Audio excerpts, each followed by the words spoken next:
नमस्कार, मैं हूं विवेक श्रीवास्तव। देश की सुपरसोनिक मिसाइल ब्रह्मोस, जिसका लोहा पूरी दुनिया मानती, जो पलक झपकते ही अपने लक्ष्य को भेद कर भारत के दुश्मनों के दांत खट्टे कर सकती, वो ब्रह्मोस क्या 2014 से पहले बेड़ियों में जकड़ी हुई थी? क्यों यूपीए सरकार में भारत ब्रह्मोस का बड़ा निर्यातक नहीं बन सका? क्या नीति और नियत के दोष में ब्रह्मोस फंस गई? एबीपी न्यूज के सबसे बड़े खुलासे के बाद अब कांग्रेस से ब्रह्मोस का नाम ना उगलते बन रहा है ना निगलते बन रहा है। सुपरसोनिक मिसाइल पर सबसे बड़े खुलासे पर सियासत भी रफ्तार भर चुकी है। 20 चुनाव, इस चौंकाने वाले रिपोर्ट का क्या असर होगा और क्या वो वजह थी जो ब्रह्मोस का निर्यात नहीं हो सका था? ऐसे तमाम सवालों के जवाब जानेंगे, जिसके लिए मेरे साथ मेरे डिफेंस एडिटर आशीष सिंह मौजूद हैं। आप उन्हें अपनी स्क्रीन पर देख सकते हैं। और जब ये सारी चीजें मैं आपको बता रहा हूं, एक बड़ी खबर आ गई है। हर पहलू को हम इन्हीं से समझेंगे। एक बड़ी अपडेट, उसी से इस बुलेटिन की शुरुआत ब्रह्मोस मिसाइल के निर्यात पर है। यह बड़ी खबर, एबीपी न्यूज के पास एक्सक्लूसिव दस्तावेज हैं।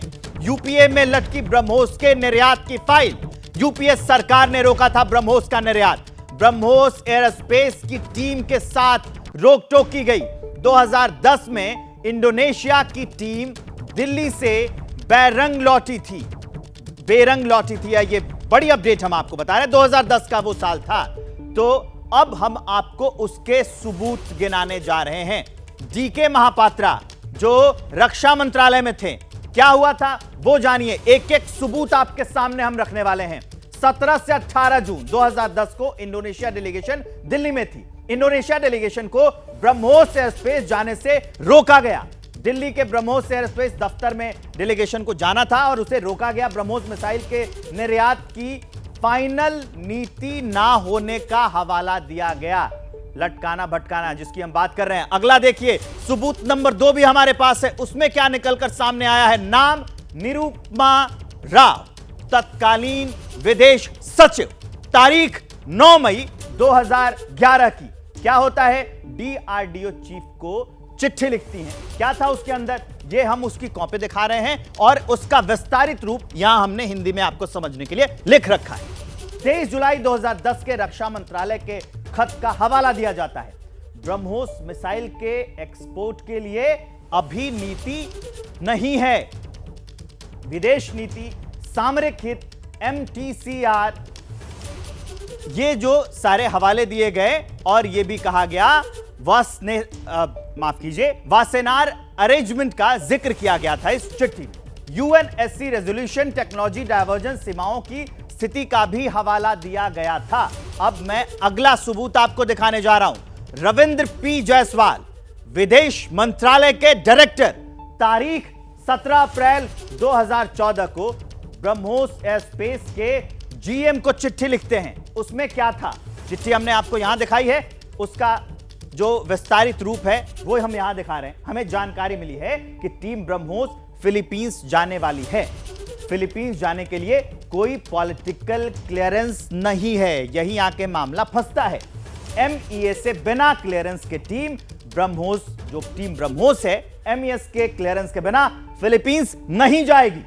टीम के जाने से पहले आप खुद एमईए से आकर तुरंत मिलिए। तो ये सारी बातें और ये सारे सबूत सामने आए हैं। यूपीए के सरकार की बात थी 2014 जब। आशीष, इससे बिल्कुल ये साफ हो जाता है कि हाँ, एमईए, माफ कीजिएगा, जब यूपीए की थी सरकार तो उस समय रोक टोक की गई थी।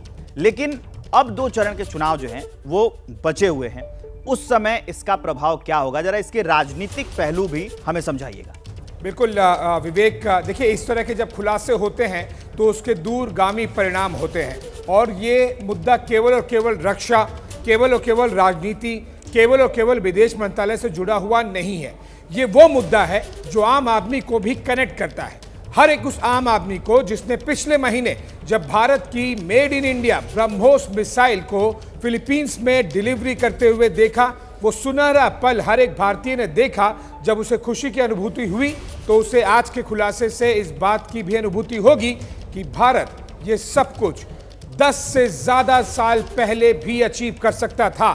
लेकिन इन प्रमाणों से ये साफ हो गया कि ये सुनहरा पल भारत को देखने से रोका गया।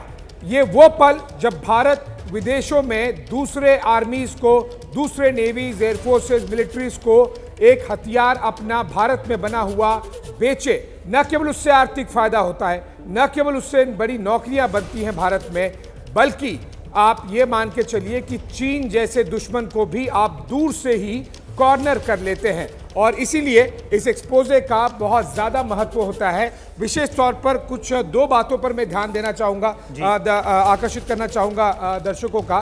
सबसे पहले देखिए, थोड़ा सा कैमरामैन को कहूँगा कि हमारे जूम इन करें।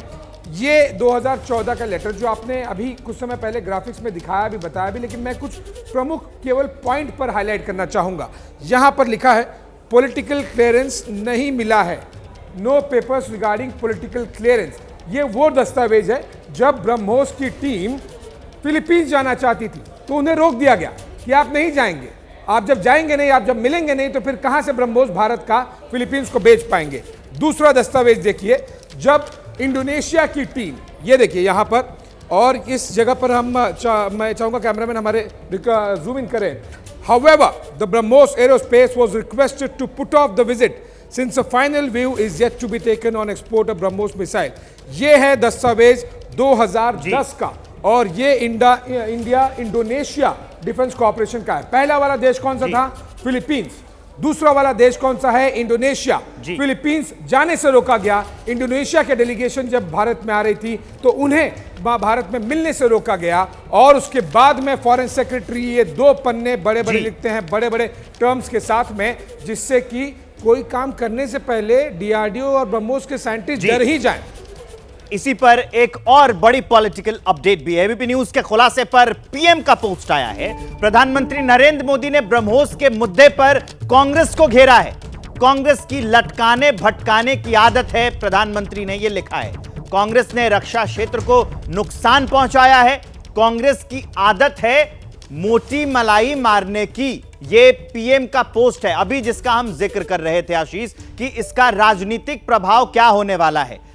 इस खुलासे के बाद बीजेपी इसको मुद्दा बनाएगी और कांग्रेस को घेरने की कोशिश करेगी। ये बीजेपी के लिए बहुत अहम मुद्दा होने वाला है। लेकिन अभी आगे बढ़ते हुए हम आपको रक्षा निर्यात की रियलिटी रिपोर्ट जो है वो अभी दिखाने वाले हैं कि उन सरकारों में क्या हुआ था। एक एक, मनमोहन सिंह जब प्रधानमंत्री थे उनके 10 साल 2004 से लेकर 2014 तक, उसका आंकड़ा क्या कहता है यह भी आप जान लीजिए।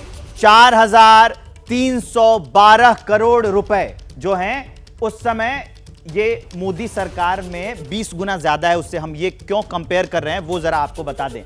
अब ये उनके 10 साल थे, अभी जो मोदी सरकार के 10 साल हैं 2014 से लेकर 2024 तक, उसमें क्या है कि 88,319 करोड़ रुपए जो हैं वो इसका जो है पूरा आंकड़ा है। तो इससे जो है मोदी सरकार में ये 20 गुना ज्यादा बढ़ा है। और इस तरह से इसी को आधार बनाकर पीएम मोदी शायद ये कहना चाहते हैं कि कांग्रेस की नीति रही है आशीष, लटकाने भटकाने की और ऊपर से मलाई खाने की। एग्जैक्टली उन्हीं शब्दों का प्रधानमंत्री मोदी ने इस्तेमाल किया, जिसका सार हम इस एक्सपोजे के जरिए सुबह से दर्शकों को दिखा रहे हैं, बता रहे हैं। देखिए, ये कोई छोटा मोटा डायरेक्ट इंटरवेंशन नहीं है, ये एक बहुत बड़ा साजिश के तौर पर इसे किस तरह से अटकाया जाए, पहले फिर थोड़ा सा लटकाया जाए और फिर पूरी तरह से भटका दिया जाए। और इसीलिए इस तरह के दस्तावेज 2010 से लेकर 2014 तक हमें मिले हैं। लेकिन मैं दर्शकों को यह भी दावे के साथ कह सकता हूं कि ऐसा नहीं है कि 10 के बाद यूपीए सरकार ने अटकाना, लटकाना और भटकाना काम शुरू किया। ब्रह्मोस को लेकर 2010 के पहले भी यही नीति रही है।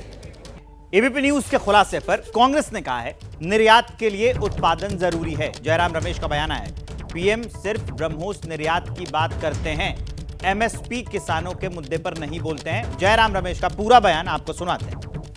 मिसाइल का एक्सपोर्ट तब होगा जब मिसाइल का प्रोडक्शन होगा।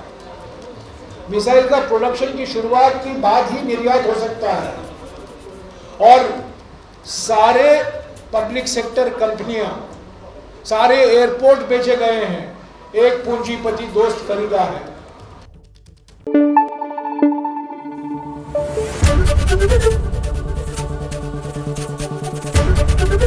एबीपी न्यूज आपको रखे आगे।